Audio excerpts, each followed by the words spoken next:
The data represent the time in minutes spent reading a political blog in a day. Construct a frequency distribution using 5 classes. In the table include the midpoints, relative frequencies, and cumulative frequencies. Which class has the greatest frequency and which has the least frequency? This particular problem, we're going to create a frequency histogram that contains 5 classes, i.e. our table will have 5 rows. In fact, let me bring this in so that we can kind of look at it in a larger point of view. So this is what our frequency distribution will look like when we're done. We'll have a column with class, a column with frequency, a column with midpoint, a column with relative frequency, and a column with cumulative frequency. And this right here is going to represent our data values. Now when we are in MyStatLab, you'll be able to go ahead and click on this icon right here. This is the click to copy table icon. If I left click it, it brings up a pop-up window. And I can go ahead and left click open in StatCrunch because that's what I'm going to do. And I'm going to use StatCrunch to help me create my frequency distribution. Now, as I said, there's going to be 5 rows, and we're going to have to create the distribution ourselves. Now, I want to go ahead and use the technology to show how this is done. And remember that in order to start this thing, the first thing that we're going to do is we need to know what our class intervals are going to be. And remember that class intervals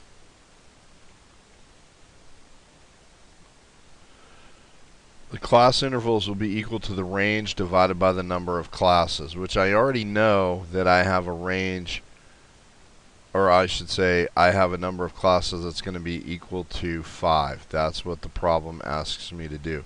Now I need to find the range. The range really isn't all that difficult, but because the 20 data values in this distribution are not arranged in order from least to greatest, I'm going to go ahead and do that. In fact, in StatCrunch, you saw how I opened this up in StatCrunch. The next thing I'll do is left click on data, and then I'm going to scroll down to sequence. I will left click on sequence.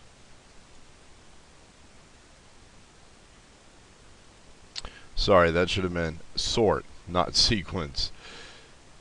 And I will left click on var1, and I'm going to go ahead and sort ascending. And you'll notice that a new column pops up, and it is sorted from least to greatest. And this window tells me exactly what has happened, and it gives me the option to do some editing if I need to, or save it, or copy it, or print it, or download it. I'm just going to go ahead and close the window. So now we know that the range is going to be the largest number minus the smallest number, so I'll put that in here. So the range is equal to 39 minus 0. Now this whole thing is going to be equal to 39 over 5. And when I do that, I'm going to go ahead and convert this into a decimal. And when I divide 39 by 5, I'm going to end up with 7.8. But that's not exactly what I need. I need a whole number in order to work with my width, so I'm going to round it up, and it will be approximately equal to 8. Now, all of this is going to be done using 8 as my class width. So the next thing that I want to do is go ahead and begin to set up my table. And I'm going to do this by hand. I can use the technology to help me, but ultimately I'm going to work by hand to set this up. I'm going to have a column that's going to be labeled class, and that's where I'm going to do my lower limits and my upper limits. Then I will have a column that's going to be labeled frequency. Then there'll be midpoint.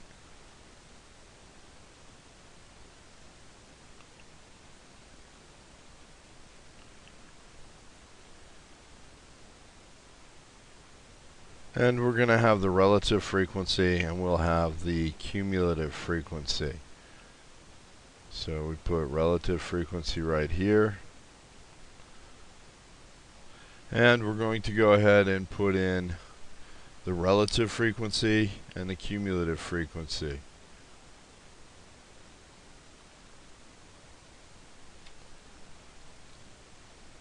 Now what I'm going to do is establish my classes. Remember that since the class width is 8, we're going to start with the lowest value in the data distribution to be my smallest, or I should say the first lower limit, and that's going to be 0. So we'll put 0 right here. Then we're going to add the class width to that value, which is 8, and we're going to go ahead and just add 8 to this thing right here, and that's going to give me my next class lower limit, which in this case will be 8. And I'm going to do that until I have 5 classes established. So we'll have 0, 8, 16, 24, and 30. Now I have to go ahead and establish the upper limits for each one of the classes. And I'm going to do that by simply subtracting 1 from the next lower limit. So in this case, 8 minus 1 will be 7.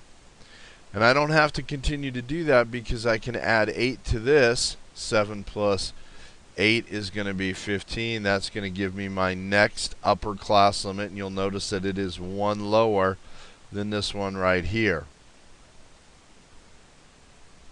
So we'll add 8 to 15 and get 23.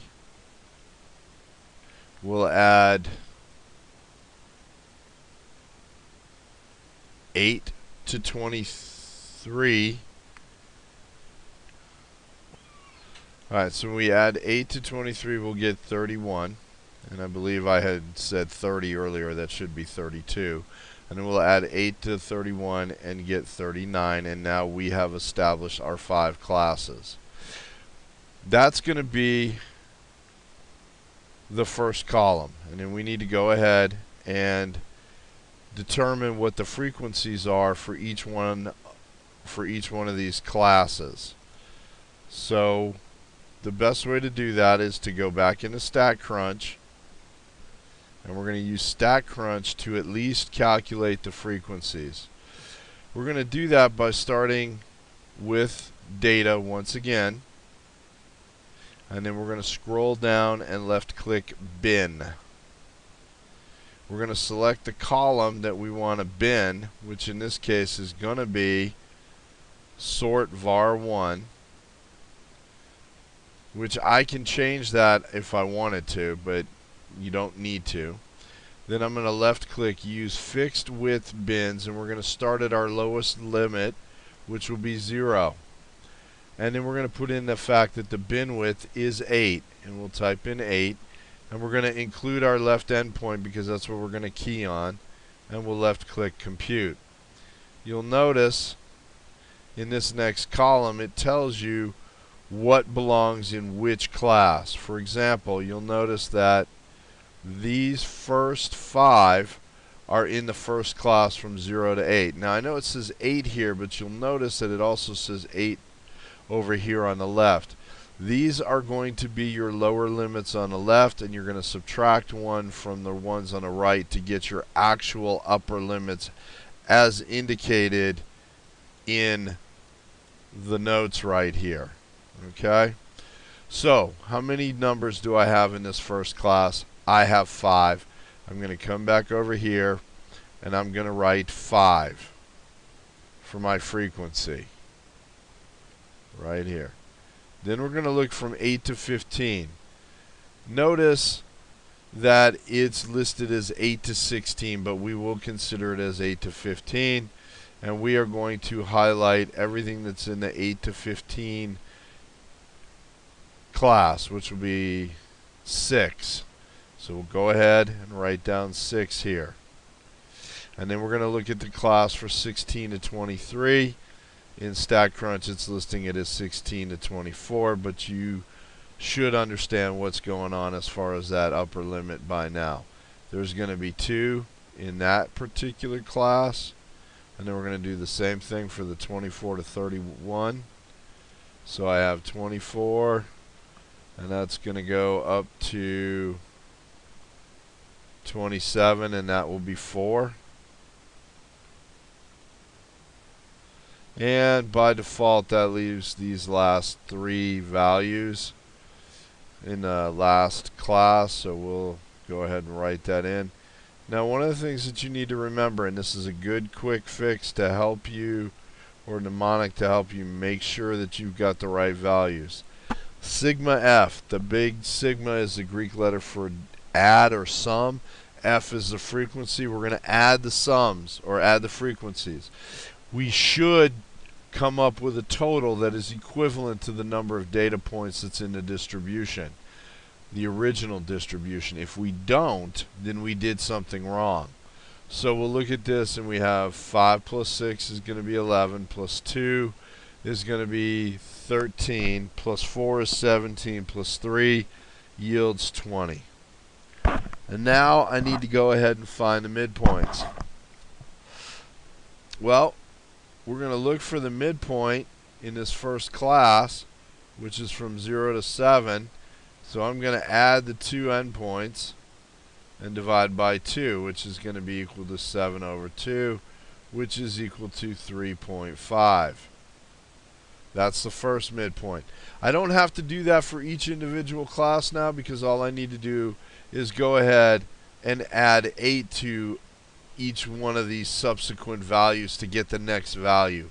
So 3.5 plus 8 is going to yield 11.5 for this category, or I should say class. We're going to do the same thing. We're going to add 8, and we're going to get 19.5. So we add to this one, and we get 27.5. Which brings us to the last one. And so we're simply going to add 8 to the 27.5 and get 35.5. And then we're going to go ahead and discuss the relative frequency. The relative frequency is going to take the number in that particular class and divide it by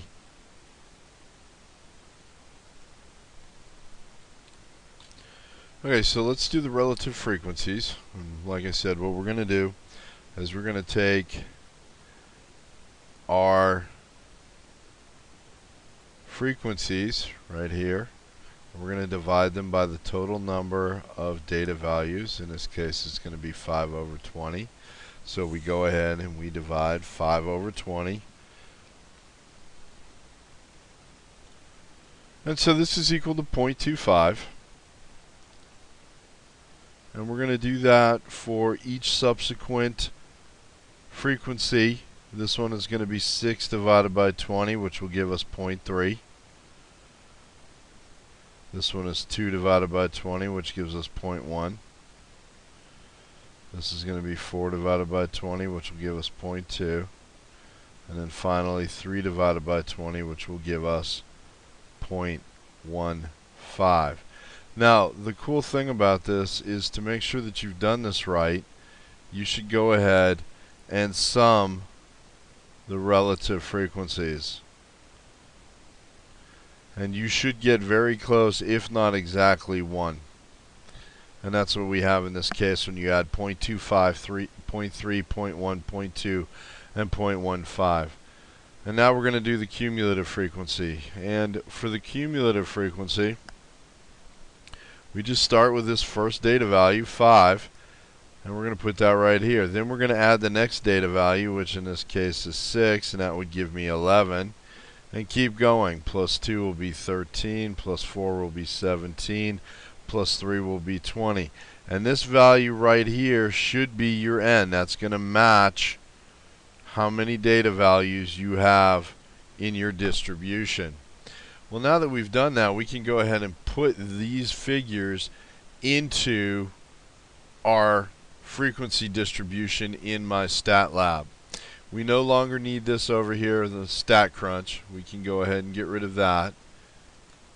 And so I've gone ahead and filled this out so that it's a little neater. And then we're going to go ahead and put all these numbers into my stat lab so that we can make sure that we have done everything correctly. So we're going to start right here. We're going to go ahead and type in our values, which would be 0, and then 7, and then 5, and then 3.5, and then 0.25, and then 5. We'll hit enter, and we can continue on and punch in all our values. And then we go ahead, we punch in all our numbers, and we're in good shape. Then it gives us this next question, which is going to be, which class has the greatest frequency? The class with the greatest frequency is from to. Well, remember that we're looking at classes, and with the greatest frequency, that's going to be this one right here. There's going to be 6 data values in this frequency from 8 to 15, and that's what we're going to go ahead and type in here. So we'll do 8 tab 15, enter to check the answer. Then the next one is going to ask us which class has the least frequency. So we need to just look at that again, and the smallest frequency is going to be the frequency that goes from 16 to the class that goes from 16 to 23 and has 2. So we'll type in 16 to 23, hit enter, and we're done.